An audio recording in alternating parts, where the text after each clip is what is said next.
friends. I'm Jennifer Gradnigo with Blueberry Realtors, Keller Williams Lakeshore. We're bringing back our podcast just in time for Fair Housing Month.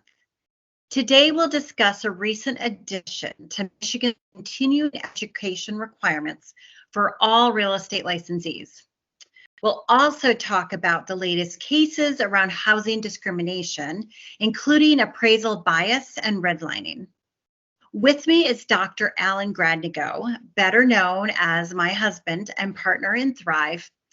Alan recently reactivated his real estate license and is rejoining Blueberry Realtors.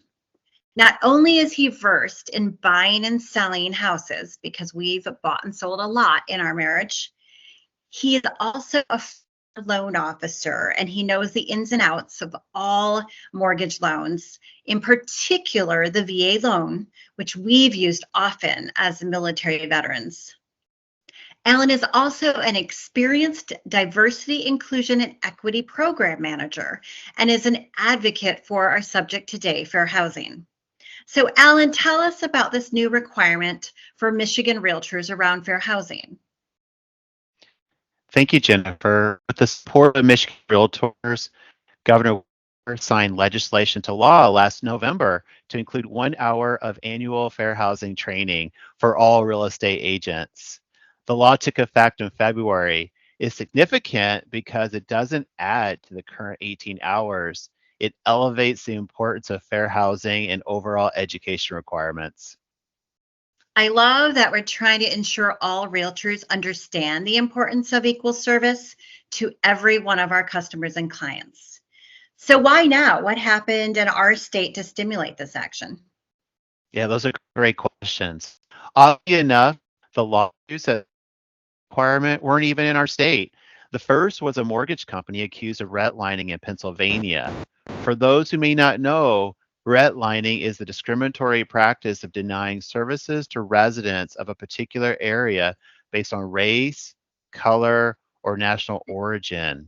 Unfortunately, the mortgage company was found to avoid providing credit services to certain neighborhoods, specifically because of the race, color, and national origin of people living in those neighborhoods. Well, that's disappointing to hear. Of course, we know and have seen systemic racism up close and personal, and why it's so important to advocate for additional training for our fellow realtors. So we've heard so many challenges of late with appraisers, in particular, VA appraisers appraising much lower on the same property than conventional appraisers. This next case we'll discuss made nationwide headlines. Tell us about Tate-Austin versus Miller. Austin versus Miller, the home of a Black couple appraised for $995,000. This appraisal was much lower than the Austins anticipated.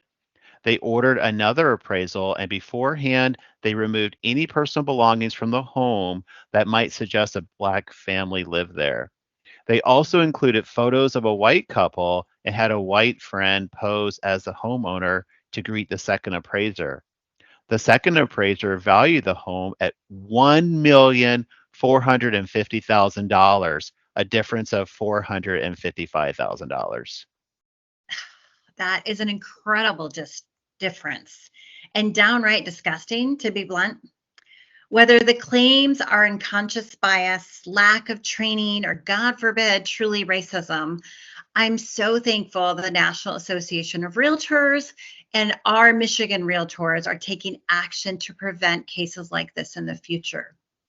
So the third case we'll discuss involves discrimination against families.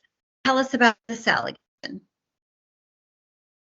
In this allegation, a San Francisco property management company was alleged to discriminate against families by overly restrictive rules for their apartment complexes. While the allegations may not seem too harsh to our family, no outdoor play activities and supervision of children under age 14, the parties in this case were able to settle for $3 million. Unbelievable. I think Madison would love the no outdoor play requirement. Our family certainly doesn't love free range kids either. However, this is a good reminder for all of us real estate professionals to be very careful when talking about a neighborhood or a house. We must only talk about the property itself and not about who lives there or whether the house is in a family neighborhood. So, how are these situations prevented in the future? And who should we go to if we suspect foul play? Yeah, two additional great questions. Thank you, Jennifer. If rules apply to only one class of people, you might do something right, violate fair housing law, whether national or state law. The reason for our realtor associations, national, state, and local, is to help us understand and comply with fair housing rules. Of course, you and I have a true passion for ensuring that underrepresented have an equitable shot at home ownership. No words are more true. Thank you, Alan, for talking with me today and our viewers about the new fair housing education requirement and the case law that preceded it. I look forward to working with you to educate our clients, our fellow realtors, and our strategic partners to ensure every person stands a fair chance at building wealth through homeownership. Thank you, Jennifer, for having me today. If you're enjoying this podcast, I want you to click subscribe wherever you get your podcasts. We want to be the voice in your head every single week. And every single week, we're dropping new content. We also send out a newsletter each month to ensure you get the key points about the models and systems we discuss. So if you want to sign up, we need your name and email address. Head over to blueberryrealtors.com. blueberryrealtors.com. Enter your name and email address. And every month, that newsletter will be in your inbox. We just took a few steps of the journey together. We hope that everything that happens until the next time we meet goes wonderful for you. Thank you for listening. We'll see you next week. This podcast is for general informational purposes only. The views, thoughts, and opinions of the guests and the hosts represent those of the guests and the hosts, and not of KWRI and its affiliates, and should not be construed as financial, economic, legal, tax, or other advice. This podcast is provided without any warranty or guarantee of its accuracy, completeness, timeliness, or results from using the information.